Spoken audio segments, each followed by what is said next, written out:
Alvarez here. You're listening to the Kicking Out Podcast, a podcast about All Elite Wrestling, hosted by Tanner Lee, Paul Zartman, and Austin Shepard. You are listening to the number one AEW podcast, the Kicking Out Podcast, a podcast about All Elite Wrestling, hosted by my favorite host, Tanner Lee, Paul Zartman, and Austin Shepard. So if you want to know everything that's going on in the world of All Elite Wrestling, AEW, then you need to listen to the Kicking Out Podcast. Please tell Thunder Rosa I said hello.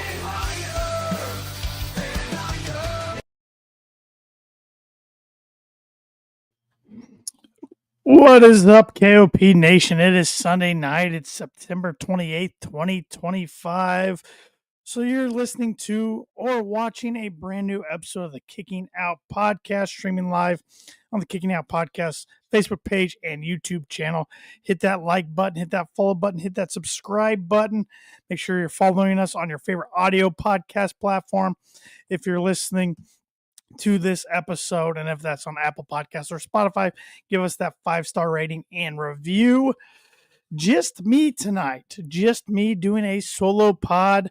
I knew Paul wasn't going to be able to join me tonight, but I thought Shep was going to, and just found out a few minutes ago, no Shep either. So just me. I know I'm starting a little bit earlier tonight. Usually, we start at 8:30 p.m. Eastern Standard Time, but got some programming on the television I want to make sure I can watch tonight with my wife. So I thought I'd get a little earlier start and see what everybody's up to tonight. Majin's in the house. What's going on, Majin? Yes, you're right. It is a bit early tonight, but sometimes you just got to do what you got to do, He says, man, the champ can't even come on, can he? At least you make it when you can. Yeah, I know. And he calls me a paper champ, right? Right? I thought Paul might definitely want to be here tonight to brag about his Cleveland Guardians, his favorite baseball team, clinching a playoff spot and moving on to the playoffs. But nope, can't show up for the pod. Maybe next week, but not gonna hold my breath. Hopefully he'll show up by the time our Wrestle Dream picks come around. But we'll see. I will report. He does have the KLP predictions title in hand now. I got it to him on Friday, so he can't even rip on me about that. So I don't know who's the paper champ. Just saying. Monch, I know the title doesn't say, but I'm just gonna say finally, Women's Blood and Guts. Yeah, I made the title earlier this week after Dynamite, but definitely I was gonna talk about Blood and Guts, and I can get into it right now. It's my show tonight. It's just me on here, so do whatever I want, right? Finally, Women's Blood and Guts. Majin, I know you've been clamoring for it for a while. I've been clamoring for it on the pod a while. It finally announced last night Jamie Hayter threw out the challenge. I didn't see it coming, to be honest. I'm glad we're getting it. I know we just kind of talked about it a week or two ago that we hadn't had Blood and Guts, either version, male or female version this year yet. And it's kind of strange because usually that's a summer thing, but glad we're still getting it, and glad it's going to be a female version because we got plenty of ladies that can go in the division, plenty of bad blood, no pun intended there, and plenty of ladies that like to get down and dirty when it comes to the hardcore matches. So it's gonna be a good time. And it was officially announced after Jamie Hayter's win over Julia Hart last night on Collision in the main event, which was a fun match. She received a post-match attack from Sky Blue, but Queen Amanada came in to even the odds there. Tekla was on the entrance ramp, so Hayter called them to face her in the first ever Women's Blood and Guts match. So it'll be interesting how many numbers are on each side. But if we're thinking 5 and 5, I think there's 5 competitors there. Not, of course, not all on the same side, but Sky Blue, Julia Hart, Tekla on one side, Jamie Hayter, Queen Amanada on another. It'll be interesting to see what other ladies fill out those teams. So I'm all for it. I think that's gonna be awesome. The last Blood and Guts was in July last year when Team AEW defeated the Elite. So Stephanie's in the house. What's going on? She said she survived Riot Fest, not with, and we'll see what else she types there.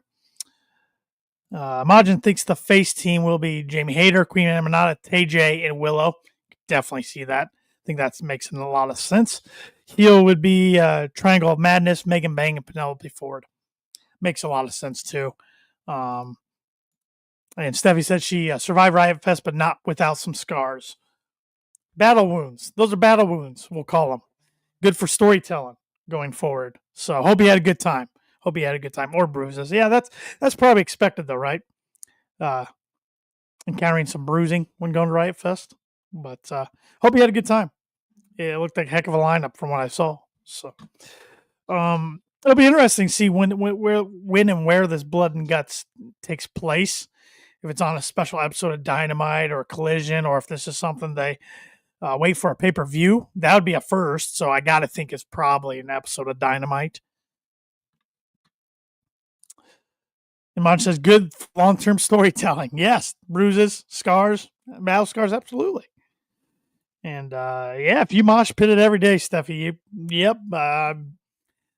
that makes sense to why you got some scarring and some bruises, sure. But you're probably pretty sore, too, I presume. I know I have. I've only been in the pit at one concert ever, and I was pretty sore the next day for sure. Probably even 2 days after, to be honest. But good stuff. So yeah, fun episode of Collision. I only watched bits and pieces, but I did tune in for that main event match, and then got that pleasant surprise of Blood and Guts afterwards. So Steffi says saw Dropkick Murphys and survived turning 40. That's awesome. Dropkick Murphys is a badass band. So very cool. Very cool indeed. So Dynamite Wednesday night. I thought it was an interesting show. There was a lot I liked about it, but there was definitely some parts I didn't like about it. And some of the parts I didn't really like about it aren't even going to be on the show now next Wednesday. And one of those, if I had to be honest, even though I'm sure the match was going to be awesome in ring, was Kyle Fletcher taking on undefeated Hologram this upcoming Wednesday night for the 6-year anniversary show in Hollywood, Florida. 6-year anniversary show of Dynamite, I should say, in Hollywood, Florida. But now Hologram is injured and is getting replaced by Orange Cassidy, who we saw return on Wednesday night. Great time for Orange Cassidy return from torn pec, I believe it was. It was out about 8 or so months. A good time for him to return since, we got Swerve on the shelf. We got Ospreay on the shelf. MJF's going to take some time away. It looks like Kenny Omega is coming back Wednesday night since he's going to be in a trios match there with Brodito versus the Bucks and somebody else. It's escaping me right now. I can see the graphic in my head, but yeah, you got some heavy hitters out, especially on the face side. So great time for Orange Cassidy to come back. And the return was fantastic. Comes through, Don Callis is bragging about this painting of his, him and his damn paintings, and Orange Cassidy just comes right through it. Perfect. So, and going back to Hologram and Fletcher, like I said, in ring, it was going to be a great match, but they had hyped up Hologram being undefeated for a long time and then kind of stopped mentioning it. And it just seemed like a random match. And I don't know how I felt about it after, I know you can't always go against the top dogs, but Kyle Fletcher just had this incredible match against Hangman at All Out. And the very next match he's got to be in or a match on Dynamite he's got to be in is a title defense against Hologram. I don't know. I get it, title versus streak. I get it, but I wasn't too hyped about it. And it's unfortunate for Holograms getting injured because now it kicks the storyline even further down the road of his rival coming in. We keep seeing these little teasers of looks like a cloned Hologram in red, but I know Sean Ross Sapp of Fightful reported last week this storyline just seems cursed. That character was supposed to be introduced sometime last year. Then there was an injury. I don't remember if it was to him or to Hologram. and just one thing after another so far. So it's been a storyline that's definitely been snake bitten. So it'll be interesting to see if they keep trying to carry it on, or once Hologram returns from injury, if they just scrap it for something else. So let's see here. So Fletcher wants that scalp, a title defense against an undefeated contender. He wanted that scalp. Yeah, I'm glad it's going to end up being Orange Cassidy. I think that makes for more of an intriguing match. I still don't expect Fletcher to lose, but I hate, and I know in pro wrestling you have to have these matches, but I hate going into the match knowing there's no way Fletcher's losing. Like, as good as Hologram is, undefeated record and everything, there was no way he was going to defeat Fletcher. Whereas I still don't think Fletcher loses to Orange Cassidy, but it's a more compelling match from a fan standpoint. I mean, Orange Cassidy's a bigger name. He's been a title holder in AEW before, so set up a nice little feud between those two. And another thing I wanted to say about Dynamite, kind of along those lines, Lee Moriarty Hangman match. I get why they did it with Lee Moriarty being from Pittsburgh and everything, and the Duke can go. I wish he was actually in more of a predominant spot in AEW and not Ring of Honor. But once again, Hangman just had this awesome title defense against Fletcher. His next defense is a random defense against Lee Moriarty. And not only that, it's second on the match card. Didn't really like that. Even though Moriarty put up a heck of a fight, it was a good match. I don't know. I just feel like if you're going to do an AEW world title defense, you should have that opening your show or closing your show, not second match on the card. That just felt odd.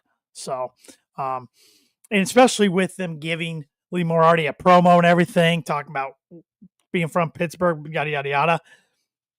Probably should have saved it for a little later in the show. But I understand also why they closed out the show the way they did. So before anybody yells at me about that, I get it. So maybe they should have opened up the show. Maybe put that Lee Moriarty promo on social media or something. I don't know.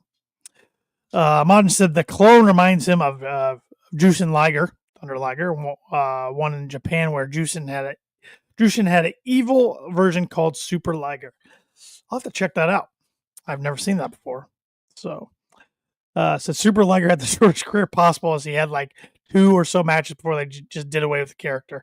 Doesn't that seem like a lot of times whenever they bring like a copycat version in? We had the Undertaker versus Undertaker match at SummerSlam, I want to say like 94. I remember when they had Kang versus the Imposter King, which turned out to be Luke Gallows.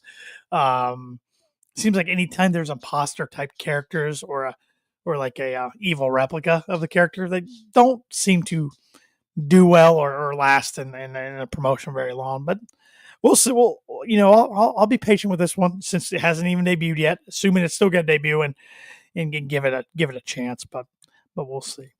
Modern says, Tony Khan, I don't ask for much, but I need a Nikki Blackheart versus Megan Bayne match. Please give me what I want. I believe, Modern, if I'm not mistaken, I saw you tweet him on Twitter. You tweet somebody on Twitter about bringing Nikki Blackheart into AEW. Modern says, Super Liger was Jericho under a mask. LOL, but because he could barely see through the mask, the matches were so bad they just did away with it. Oh, okay. Interesting. Jericho with a mask. Interesting. Jan Lionheart. Okay, your tweet was to TK. All right.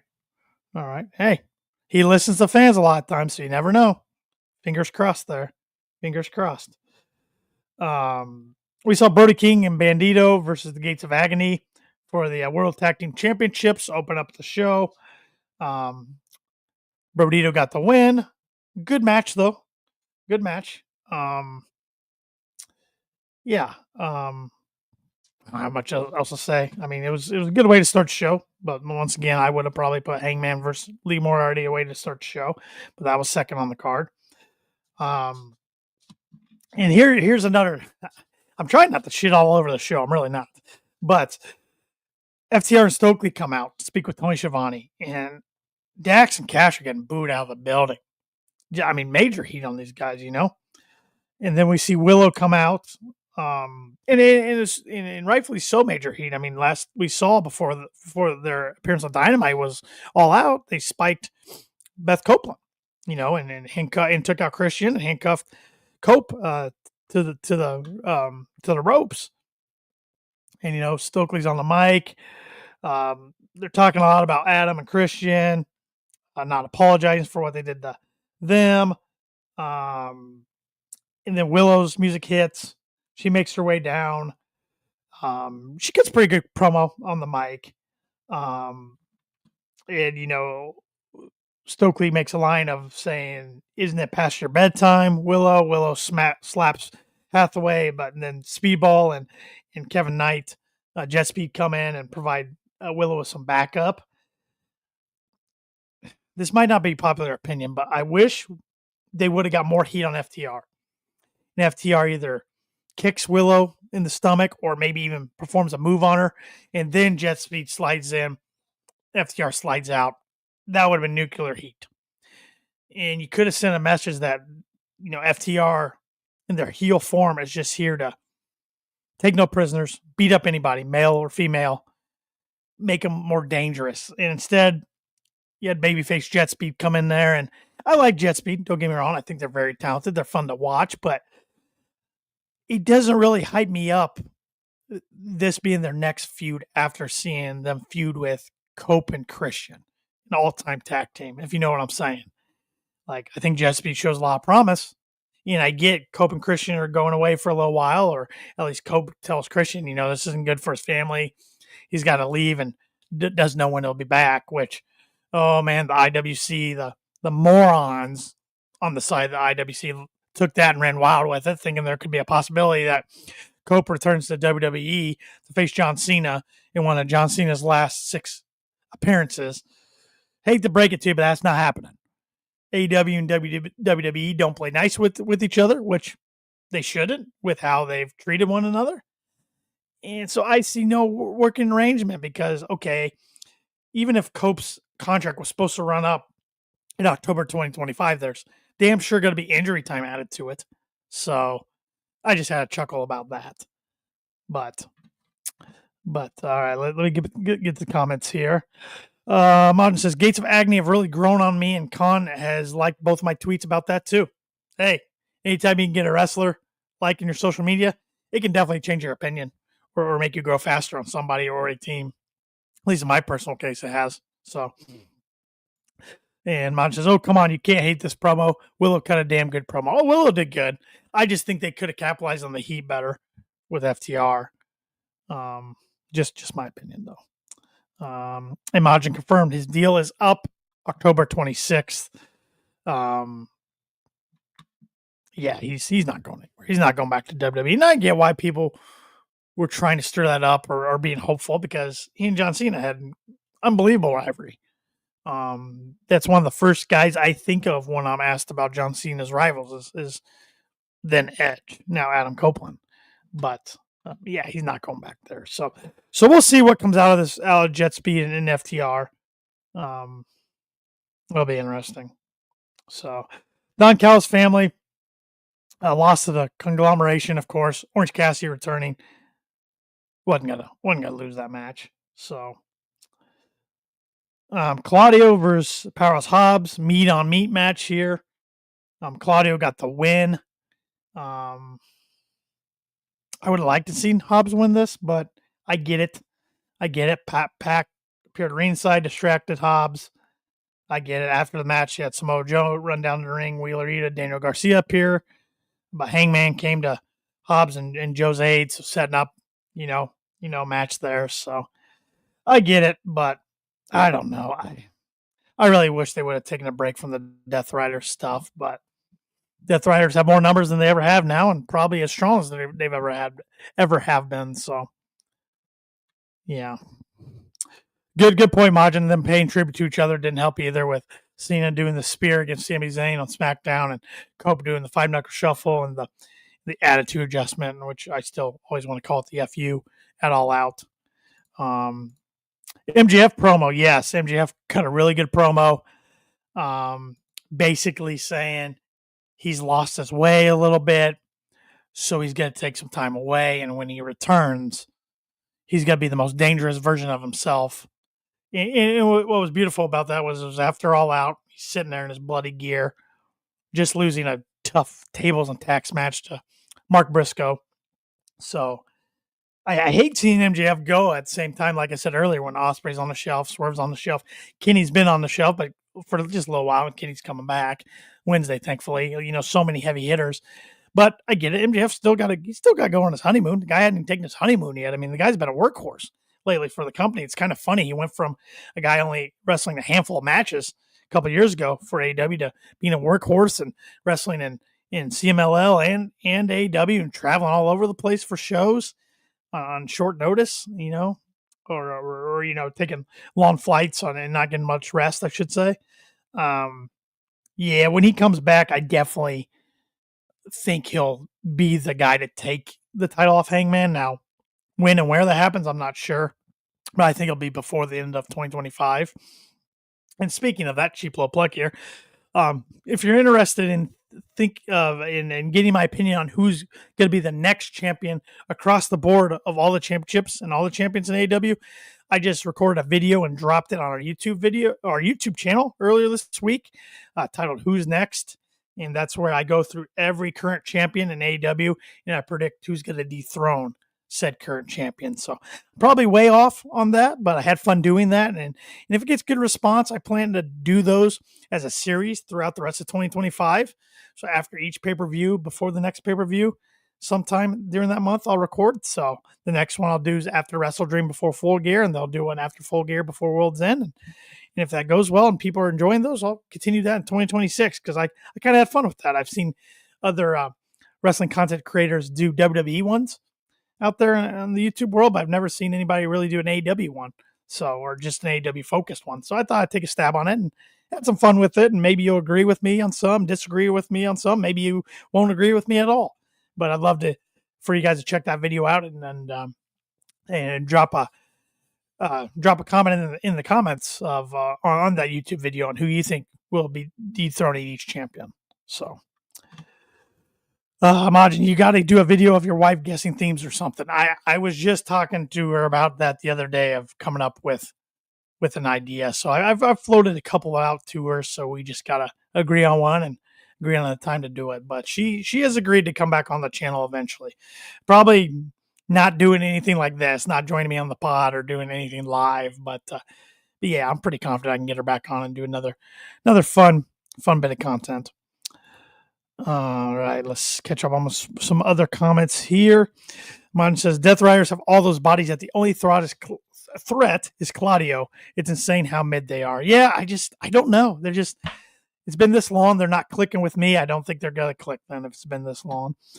But Mine said, I got to say, I'm excited for Marina to finally get something to do, though. Her just being there is annoying. I agree. I think, this could get some comments, but if they utilize her correctly, she could be AEW's version of China. How China was in the late 90s and early 2000s in the WWF. That muscular, badass female that goes around and kicks the crap out of people, male or female, doesn't matter. I think they could really be on something there, but we just haven't, we've seen her being this like opposing figure, but we haven't seen her in the ring very much. So since she's joined the Death Riders a year ago. So yeah, I'm glad she's getting in the ring this upcoming Wednesday night. And that tag match should be good. Mom said, by the way, Copeland was probably written off so he could start filming for Percy Jackson season 3. 2 is already done, but they've already started filming for 3. Makes sense. You're probably right. And I'm guessing MJF, not only is he going on his honeymoon, he could be filming some stuff too. He keeps getting more and more roles out there, whether it's for shows or movies or what have you. So, the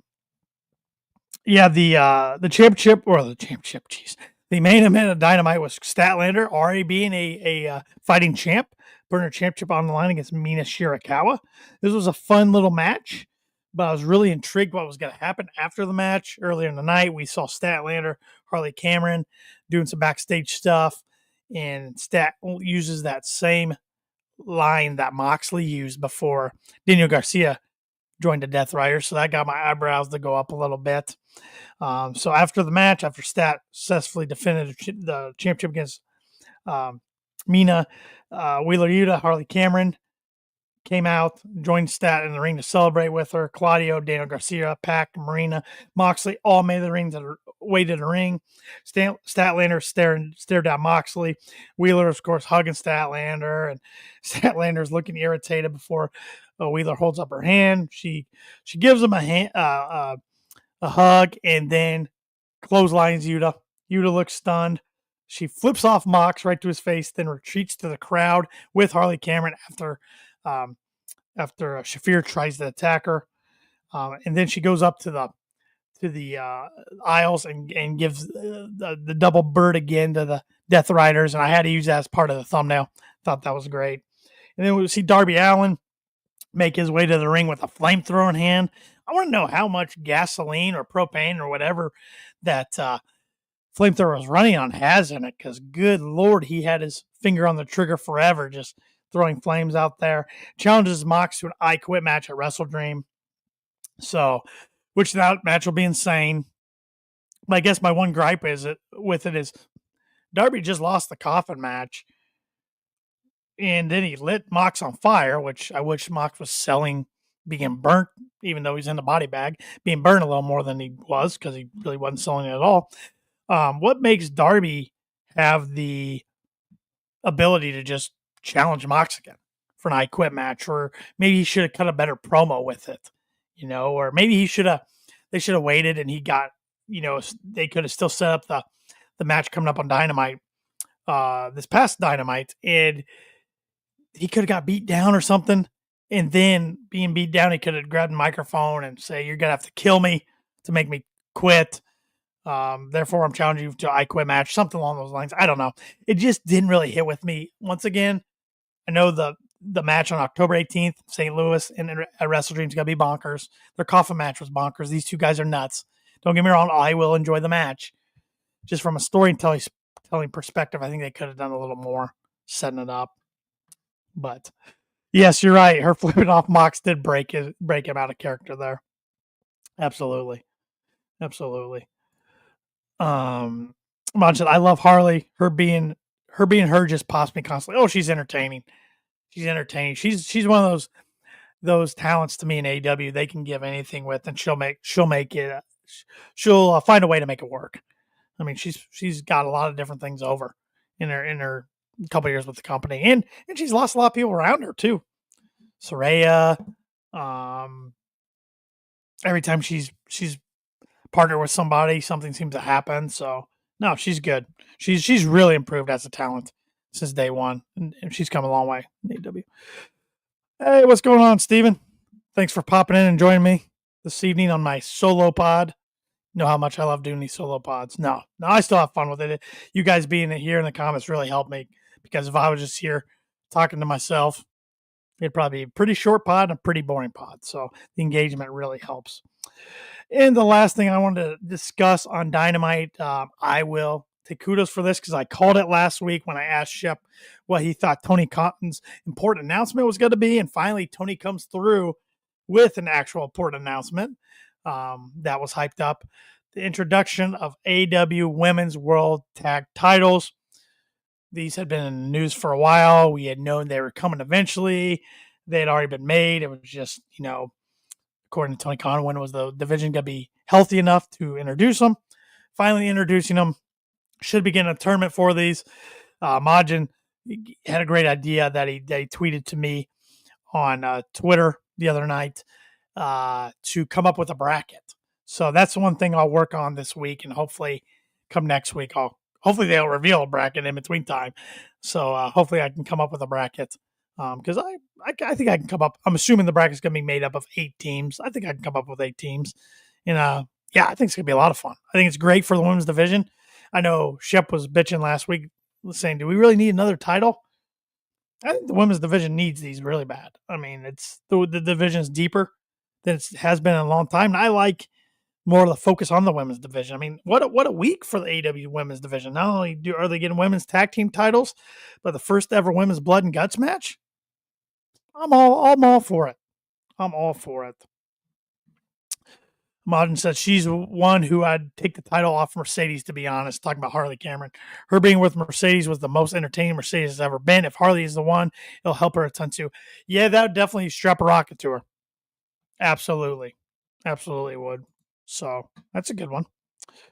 Steven saying hologram out the rest of the year, guessing delaying clone hologram. Yeah, we talked about that, or I mentioned that earlier in the show. Unfortunately, yeah, that, and like I was saying, Sean Ross Sapp of Fightful has talked earlier this week how snake bitten that story's been. That's rough. That's rough. Hopefully, hologram has a speed recovery and can come back in. But I mean, if I'm not pulling punches here, I'm looking more forward to the TNT title match between Kyle Fletcher and Orange Cassidy than I was Fletcher and hologram. Majin, is there anyone who does titles like AEW2? Their titles are all beautiful. Yeah, I like the look of them. I saw a lot of people complaining on the IWC, because all the IWC does anymore is complain and bitch about things. Saw a lot of people complaining that the women's title looked too close to the men's titles, the men's tag titles, and I laugh because look at WWE. Look at the Intercontinental titles and the World Heavyweight titles. They're the same thing, just different colors, different straps, same design. So I think it's fine. It's fine. I thought they looked good. They look good. I mean, come on. Yeah, I'm saying for those, I'd have my inaugural champs as TJ. They are the OG women's tag team. Who better than to give it to them? Yeah. Yeah, they're definitely going to be in the tournament, right? So, yeah, I think they got to be a top 3 pick, at least top 3, if not 1 or 2 favorites to get that. Stephen Chambers said TJ, Bane, and Ford, Hart and Blue, Athena and Starks. That's a good one. And I see Athena's going to be challenging for the New Japan women's title at Wrestle Dream. That kind of came out of nowhere, which is interesting. Maybe, if she can win that, getting a feud again with Mercedes. Mercedes is a belt collector already. Athena trying to become a belt collector. That could be interesting. Anyways, getting back to your teams here. Vendetta, yeah, I'd love to see him do something with Deonna Purrazzo. And Ty Valkyrie for that matter, but definitely Purrazzo. Stardom tag team, CMLL tag team, maybe New Japan tag team. Yeah, okay. And Mods of the Vendetta probably will too, Deonna and Taya. Yeah, I hope so. Get those ladies on TV. I don't understand why we haven't seen them in for so long. So yeah, Dynamite, like I said, it was up and down for me. Had some stuff I liked, but definitely had some stuff I didn't like. I didn't understand though. I saw tons of people saying they were let down about it and let down by the show. And a lot of people saying this is typical AEW, doing, a follow-up show coming out of a pay-per-view. I don't know about that, but I do think they were putting more of their eggs in the basket, in this Wednesday's Dynamite's basket coming up for the 6-year anniversary show. So, Maj said, just to pop me, bring Madison Rayne on TV and team her with Angela Love. She worked ROH before. Hey, that would pop a lot of people, I think. That'd be a lot of fun. Probably won't do it, but hey, never say never. Tony's a fan. Tony likes his history. So, Collision, like I said, I watched bits and pieces, but I'll talk about even some of the bits I really didn't get to see. Death Riders versus Paragon and Daddy Magic. Opened the show. Of course, the Death Riders got the win. Paragon, I like Kyle O'Reilly. I like Roderick Strong. But I don't know if it's just I'm over those two teaming or what. Just Paragon is doing nothing for me. And maybe it's because Kyle's part of the conglomeration too and trying to get Roddy more involved. I don't know. Just not doing a lot for me. Modern, I got to say, is there any fall from grace for a women's wrestler faster than the one Gail Kim has been having? Nope. Nope. It's too bad. I mean, she's just getting into it with fans to get in for the sake of getting into it with fans now, it seems like, on social media. And I don't know. I was hoping at one time she could be involved with the AW backstage, but now that's not going to happen.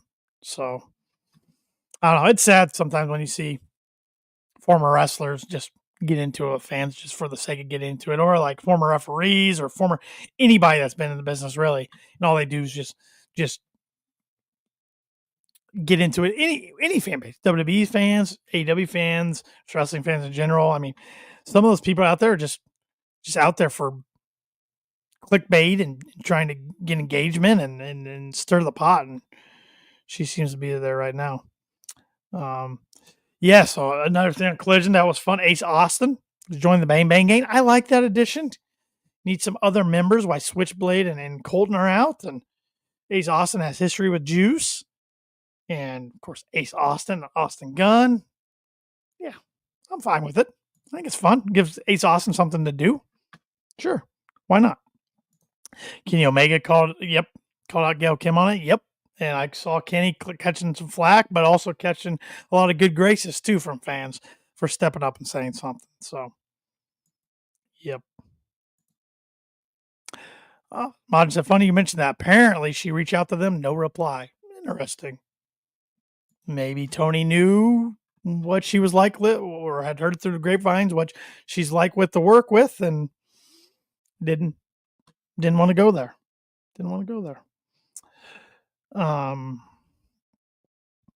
Yes. And one thing I forgot to mention until right now, looking at this run sheet of Collision, we saw Marina get in the ring on Collision last night. So she's getting in the ring on Collision, now getting into the ring this upcoming Wednesday on Dynamite.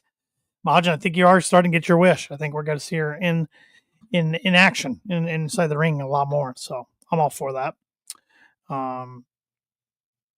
Yeah, Rachel Ellering was in the match as well. So, of course, Death Riders got the win. What's everybody think about Max Caster and Anthony Bowens starting to become a team again? They faced the Swirl, which I did not know that was Lee Johnson and Blake Christian's team's name. I did not know that. That's news to me. Caster and Bowens got the win. So, of course, Jerry Lynn being their manager instead of Daddy Ass. I wonder what's up with that. I mean, I like Jerry Lynn, so I don't have a problem with it, but I wonder what's up with that. Like, you guys think that's a sign that Billy his contract could be coming up to an end? Maybe he's heading back to the WWE, or maybe he's just taking more of a backstage role, not being an on-screen character, or are they going to do something different with them? It's kind of interesting that Jerry Lynn just kind of stepping in there, but he tried to get Bowens and Caster to scissor, and Bowens thinks about it, but ultimately leaves the ring. So, I know we don't usually talk about WWE stuff, but was anyone else disappointed by how Ricky Starks won the NXT title? I was surprised. I don't watch NXT. I got to be honest, I haven't since it was the Black and Gold brand when it was, in my opinion, really, really good. I just never watch. I shouldn't say don't follow, but I keep up with what goes on just by being on social media and the dirt sheets and whatnot, but I never watch it. But I was surprised to see he beat Obafemi. I totally think it's just another WWE move to say, hey, AEW, look what we're doing with one of your talents. Now, Obafemi's got to be called up now. Got to be called up to the main roster. They could strap a rocket to that dude's back. He's got the look. He's talented. He's definitely one they should push.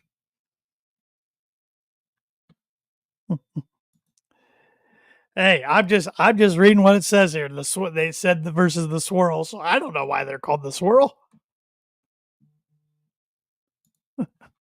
It isn't vanilla and chocolate ice cream called Twist. A lot of times I know like that's what McDonald's would call their cones, at least growing up. Twist cones. I don't know. Just saying. Not gonna go down that rabbit hole. But Dalton Castle and the Outrunners, that's a fun little new faction there. They face KM, Corey Sparks, and Cowpoke Paul. Of course, Dalton and the Outrunners got the win. So that's a fun little trios. I wouldn't mind for them to vie for the trios championships eventually. Mon says Obafemi was a guy who got thrown on the hood of the car, wrestled with his abdomen taped up, and still won. Takes 5 DDTs with recovery time between each one, and that's it. Yeah. Yep. Yeah, he was dominant. NXT. I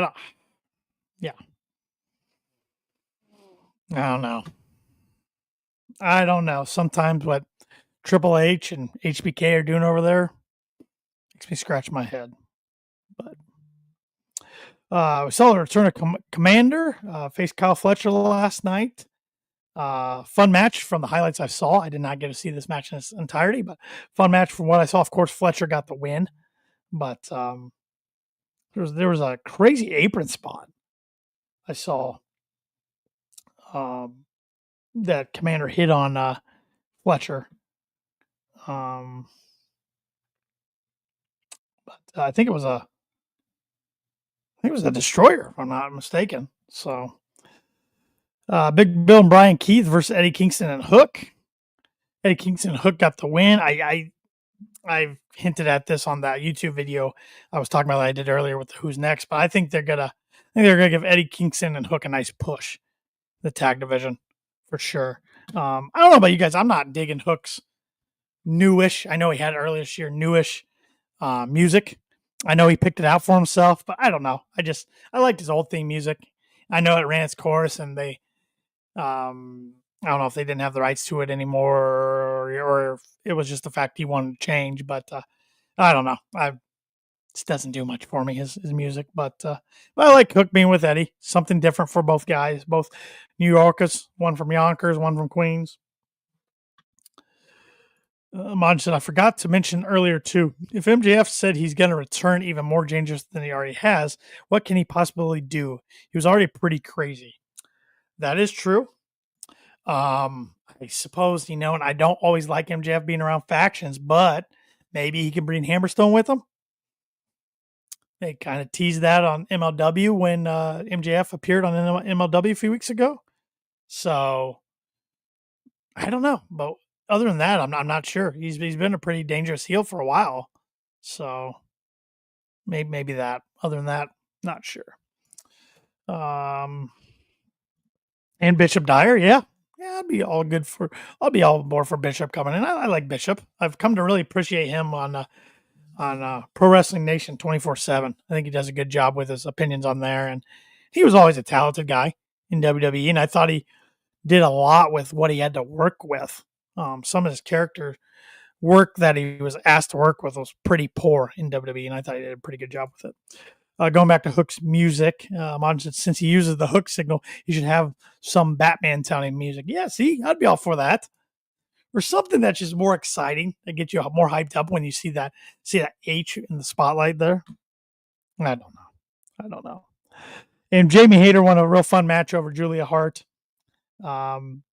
I don't think there was any doubt that Hayter was going to lose this match, but it was a fun match. And then, like I opened the pod earlier talking about after the match, we got the challenge for Blood and Guts, the first women's edition of Blood and Guts. So, yeah, that's going to be a lot of fun. So, AEW's got a lot of moving parts right now. But, we're sitting here and it's September 28th, and the next pay-per-view is coming up October 18th, so they got to get the ball rolling. I guess that's another thing I kind of want to discuss was going back to Wednesday night's Dynamite, and we had Hangman versus Lee Moriarty. I wish they would have planted the seeds for Hangman's next opponent, who he's going to defend the title against at Wrestle Dream, because even though Fletcher and Hangman, the build for how short it was awesome. The match delivered in the main event spot at All Out. And maybe I'm just nitpicking, but I like when I know who my world champ's going to face more weeks in advance of a pay-per-view than just about 2 or so. So, but I don't know. I don't know who that could be. I don't know who that could be. If you guys have a good challenger for Hangman, who you'd like to see Hangman defend it against at Wrestle Dream, drop it in the comments. Because I'm trying to think of a legit person that we aren't just all sitting here saying, oh, well, Hangman's not going to lose that match. Because even though I think most of us were picking Hangman to beat Fletcher, there was still maybe a little doubt out there. Maybe they, especially with WrestlePalooza being on the same day, maybe there is a twist here and they're going to surprise us all and have Fletcher win the title before a lot of us think he's ready to. Ultimately, they didn't. But Manjan Hook should team up with the Hurricane and become his SHIT. If you know, you know. Yes, a superhero in training. Like good old the late Rosie was. That was some good stuff. Real good stuff. Hurricane Helms, Gregory Helms, the Hurricane. Gregory Helms always did a good job with his characters in WCW and in WWE. He's very talented, and I think he does good backstage work at WWE from everything I've read and heard. So, yeah, Okada could, as he's been kept up near the top of the card and threatening. That's true. I guess I'm just figuring we're gonna get Okada and then Takeshita soon, but I know Takeshita also has to face Zack Sabre Jr. Next month as well. But Okada could be one. I don't want to see anybody else in the Callis family go for it. Like Archer, no. Josh Alexander, no.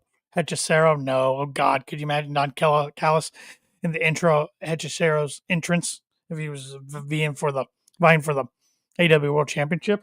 Woo, we need some earplugs for that one. This is where it sucks that Wardlow's hurt. I think this was a perfect spot for Wardlow. He could have been the perfect spot for Wardlow to be contending at Wrestle Dream, but dude just can't stay healthy, unfortunately. I know they wouldn't do this as it's face versus face, but Briscoe could since he beat MJF. You know, I've been hard on Mark Briscoe and his character a lot, as everybody who's ever listened to an episode of our pod or has watched an episode knows. But with Mark finally having a huge win under his belt by beating MJF in that table and tax match, I could get more on board with that now than I ever could have before. Majin would piss you off as you're sick of him somehow. I could see it. I just said I'm tired of seeing the dude on TV every single week. He was getting a little stale for me, but now he does have that big win finally under his belt as far as AEW goes. So, okay. I mean, you know, if Roosh was more heated up, a heel fierce Roosh would be fun to go against Hangman, but can't just do that. Can't do that in a matter of weeks. That wouldn't go over well, but they would have heated up Roosh. That could have been a fun, hard hitting match. I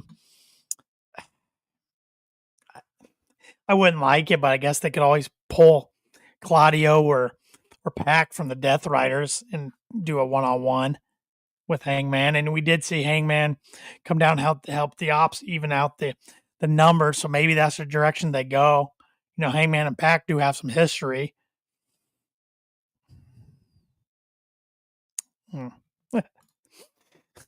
Mon says, you know what? Give a Max Caster, our AEW champ versus the best wrestler alive. Talk about a squash match in about a minute. Oh boy. But hey, it's Tony Khan. You never know. Never know what Tony's gonna do. But hopefully we find out this Wednesday night what direction they're going with Hangman, as far as who's gonna step up to the plate and be his next challenger for the world title. Mon said they could pull someone from CMLL too if need be, another face versus face, but Mystico versus Hangman could feed families. That'd be awesome. Mystico versus Hangman would be cool. I wonder if they would do 2 inter-promotion matches on the same card that's not Forbidden Door, since they are doing a New Japan, the New Japan Women's Champion versus Athena on this card, which is so interesting since Athena's not used regularly like she should be on AEW television and is used more so on Ring of Honor. But yeah, it's hopefully this Wednesday night's going to be big Dynamite. Like I said, the 6th year anniversary show. It's from Hollywood, Florida. We're going to hear from Toni Storm, of course. First we want to hear from her because we haven't heard from her or seen her since she lost the title to Statlander at All Out, and she's got to be on the show if it's happening from Hollywood. Know what I'm saying? So, but I think we'll get more of an idea where a lot of, heck, we'll probably see some pay-per-view match for us stream made on Wednesday night, but we'll get a more of a idea of what direction they're going in for a lot of stories coming out on Wednesday. Speaking of CMLL, their cross-promoted show with Pokemon was actually pretty good. Even had a couple of them dressed in Pokemon-like gear. I did not see that. That's pretty cool. That's cool that they take something so popular and do a cross-promotion. That's good for them and good for Pokemon. That's cool. I like that. Have some fun with it. Sure, a lot of fans enjoyed that, and a lot of younger fans probably enjoyed it too. So, yeah, good stuff. I like cross promotions when done well. I mean, we've seen AEW do good with cross promotions, and other ones maybe not so much. Maybe the Texas Chainsaw Massacre video game match between Jeff Hardy and Jeff Jarrett, which I think I said back when we covered that match, I probably never talk about that match again. So I won't go down that rabbit hole. I'll say that for another day when like Paul or Shep's on the pod and I can piss them off.